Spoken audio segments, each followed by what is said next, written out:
America's founding fathers were wary of the wider world. Thomas Jefferson counselled honest friendship with all nations, entangling alliances with none. For a young and vulnerable nation, avoiding the old world and its interminable conflicts made sense. But once survival had been secured and America's so-called manifest destiny across the continent achieved, this emergent industrial giant couldn't avoid a greater hand in world affairs. The Japanese launched a surprise attack on the American... Reluctantly, the United States joins two world wars. At 9:15, the bomb is dropped. And emerged from the second a superpower. At the high tide of American internationalism, the US remade the world in its own image. It spent billions rebuilding Europe and Japan, and anchored institutions like the World Bank, the IMF, and the United Nations. The US was also the first country to recognise the new state of Israel.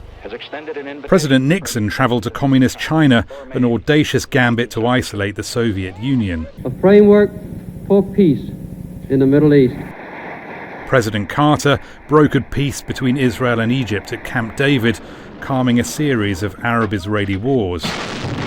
The US-Soviet arms reduction treaties of the late 80s helped end the Cold War without nuclear Armageddon.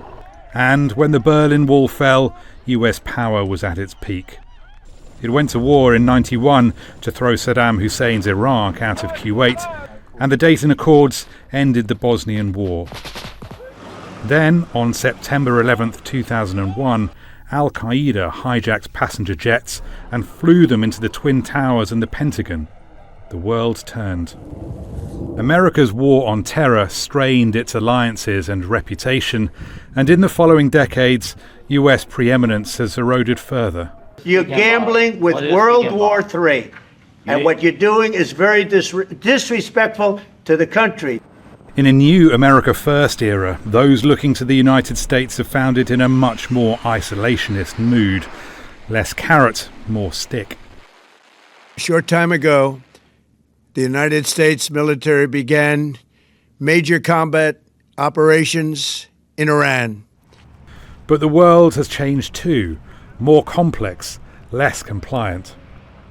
That window when the US could bend the world to its will, well, that's now closed. A string of unsuccessful US-led wars has cemented a reality. We now live in a much more multipolar world.